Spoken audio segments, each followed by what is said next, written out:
7th and Locust, a car crash kills one man, puts another behind bars. This happened shortly after 2 o'clock.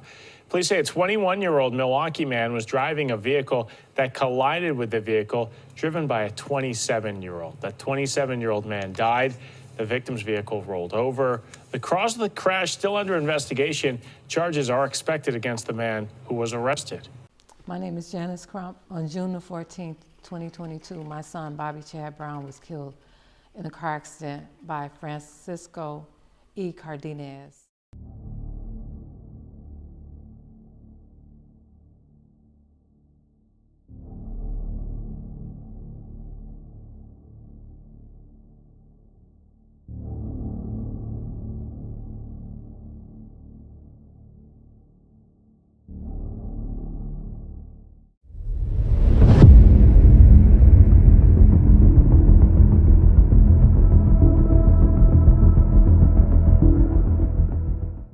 Bobby was a child that always came around, happy, smiling. You never seen Bobby cry. Bobby was a great role model to his sisters. Bobby always called and checked on his sisters. He made sure the middle child of mine, Maya, went to school every day. He made sure he got up, she did her homework. Bobby was like their protector. It's sad that his life had to get taken the way it did, and he really didn't deserve it at all. We were close growing up. We bumped heads a lot, but that's normal for a brother-sister relationship, being close in age. It felt like a bad dream. I struggle a lot. I miss him every day. I think about him. My son was 27 years old. He was killed by a 22-year-old in the car accident on 7th and Locust. And upon this accident and receiving this information, something didn't sit right with me. I tried to get the video cameras because there was a store on the corner that captured everything. So I asked the lady at the store, could I have a copy of the video? She said no. She said the police told her not to give me a copy of the video. And I kept wondering why. So I asked her again. I asked her about 4 times. And she refused to give me a copy of the video. So I felt it was something suspicious about that. So I hired a private investigator.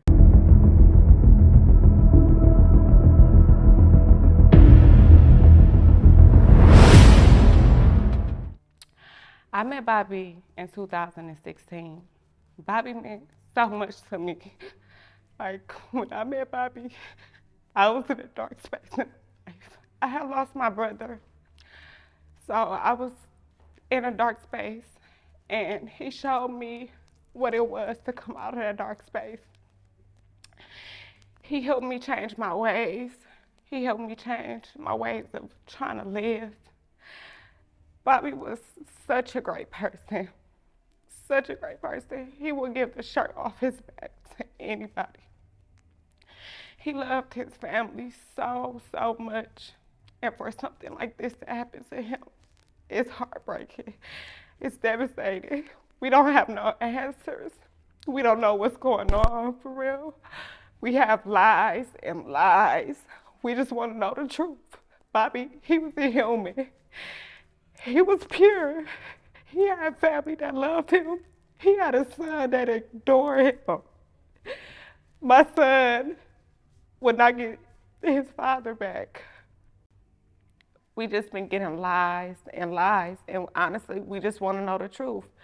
We want to know what really happened. Bobby was human. He didn't do anything to nobody. He didn't hurt nobody. He wasn't a person out here just doing evil things to people or going around hurting people. He was a pure person. And for him to die June 14th, and we have no answers, we know nothing. And that's not fair. It's not fair to his family. It's not fair to his son. It's not fair to his mother. It's not fair to none of us, because he didn't deserve to die on the street like he did. So my private investigator was able to get a copy of the accident report and a copy of the final report. And what really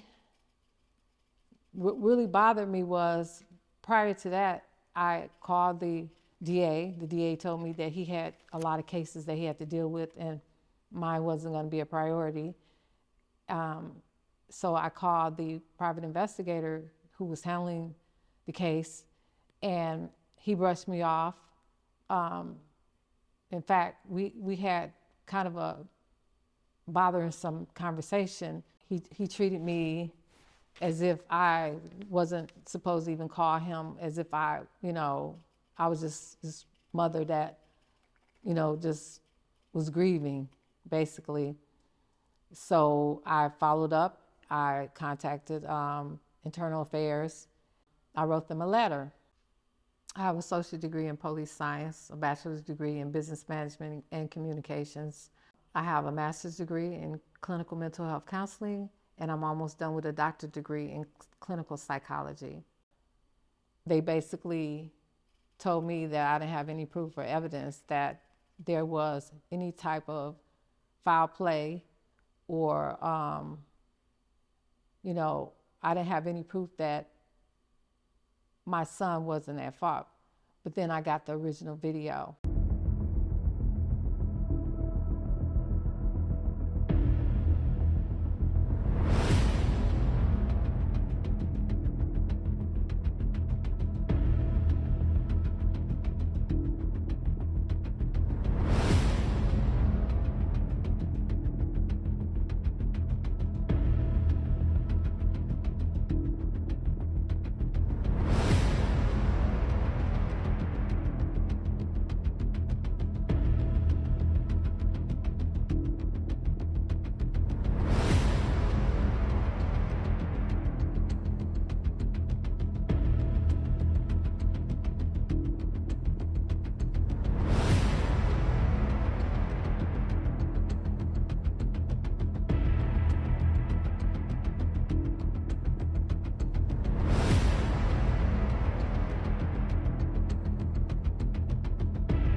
That might be better while the emotions are high.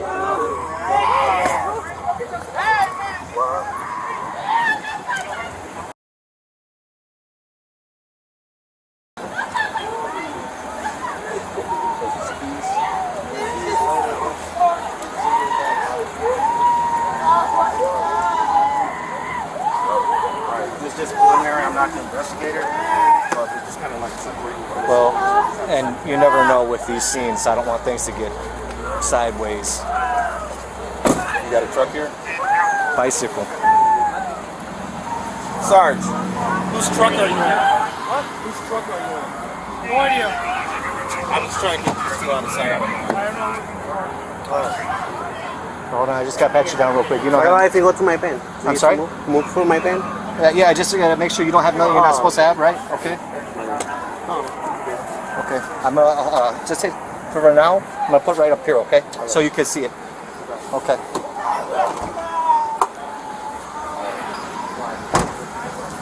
Hey, what's right? Should have cameras on. It is.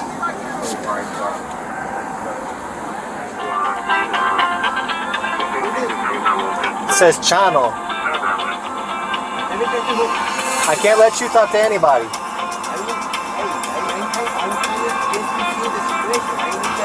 Yeah, but I can't let you talk. You want me to talk to Chano? Okay, so I'll tell him you're not going to be there.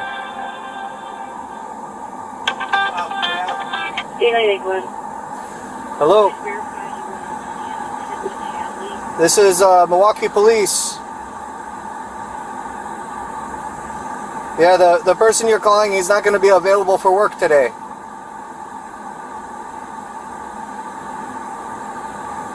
So he's okay, but no trabajando ahora. He says call Martin, please.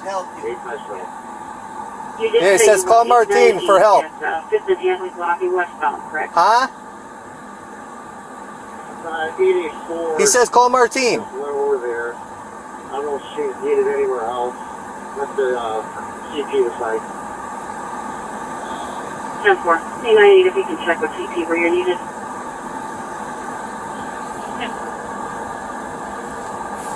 I was waiting.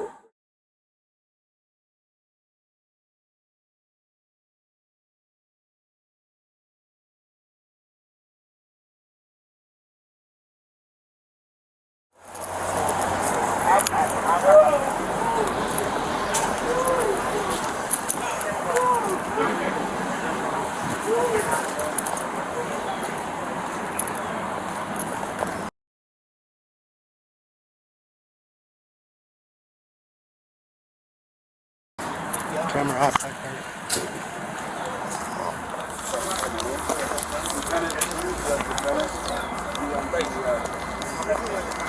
Huh? So that guy? I'm guaranteed that bigger dude that was there? But he didn't want to say anything. He was like, well, they said my ID was in the car, so I don't have to tell you anything. Yeah, well, he clearly was in the car. So what else? And then big balls in the pocket? Huh? There's a bulge right here. Yeah. Yeah. All right. 850. Usual result for 850.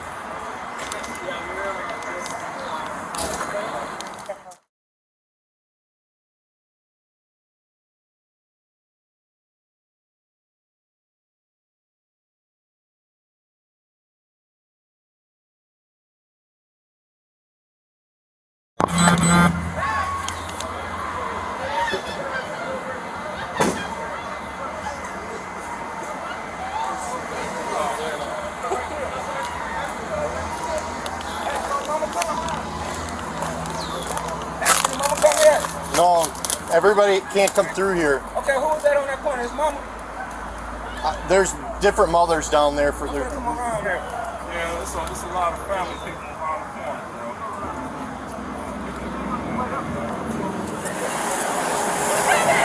Who is that?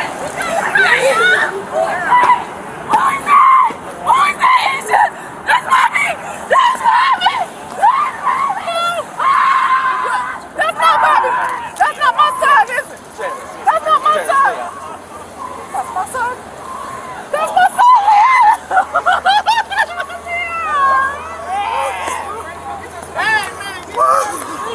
That's not mommy! That's not mommy, right? Fire department. Oh my God! Oh my God!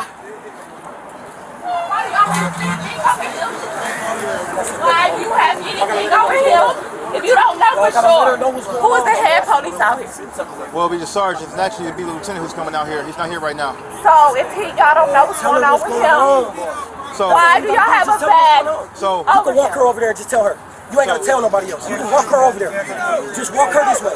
That's my everything right there. That's my son there. ma'am, here, walk up here with me. All right. I cannot. We cannot. Here's the thing. Okay. Understand, and trust me. I've dealt with this several times. I've dealt with it on my personal life, okay? If things like this happen, certain ranks have to make that determination and notification. But why y'all have a bag over him? Ma'am, I cannot explain to you why, okay? I can't, okay? That's full. That is full. You only supposed to have a bag over somebody that's pronounced dead. Okay. No, I don't want to.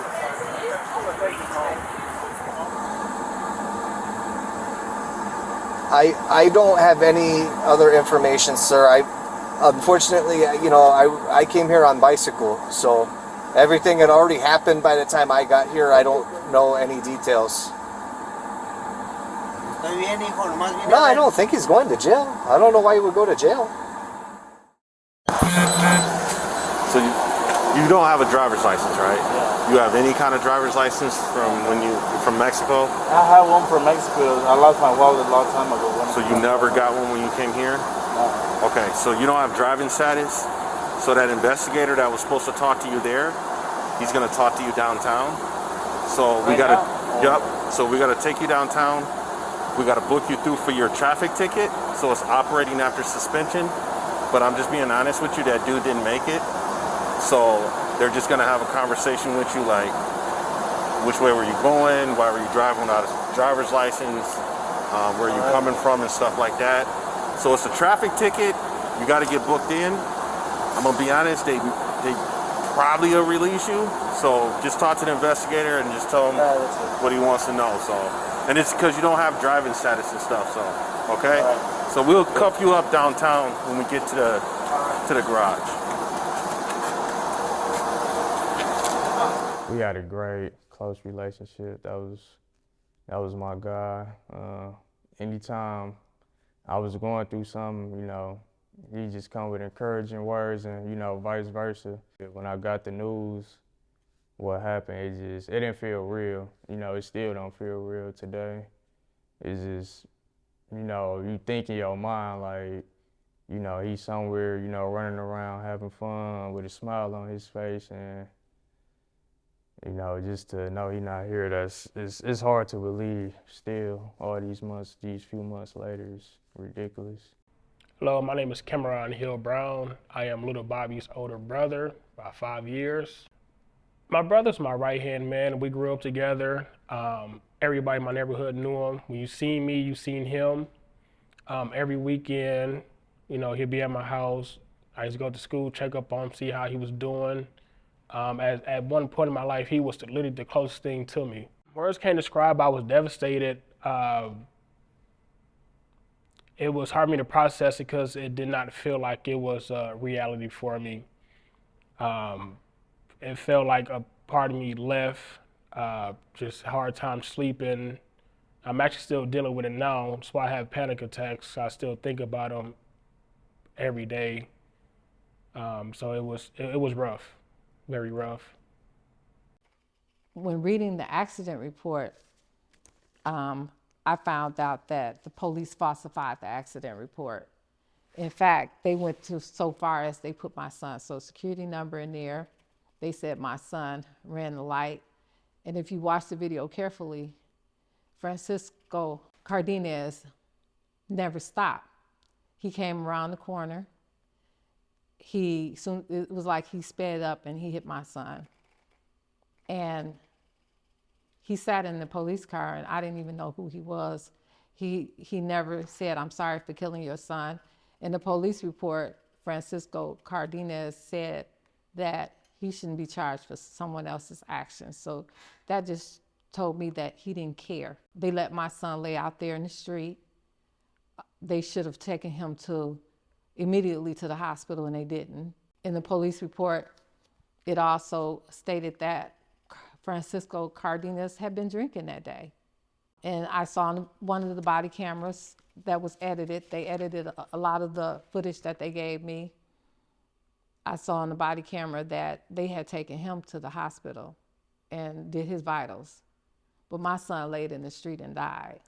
Francisco Cardenas was never charged. Francisco Cardenas was an illegal immigrant who did not have a driver's license. And the police department let him walk away from this as if he didn't do anything. He wasn't charged. It never went to court. The DA brushed it off. So I feel like it was a conspiracy. They all conspired. I want justice. This wasn't handled right. And I feel that, Black men don't have a chance in Milwaukee, Wisconsin with the police department. The Milwaukee Police Department filed and falsified both accident report and final report, which I feel was race-related. They also obstructed justice when they falsified the police and accident report on my son, Bobby Brown. So this would clearly mean that the police were involved in my son's death because this was a conspiracy. Anytime you falsify some documents and you lie on a statement is a conspiracy. Thank you.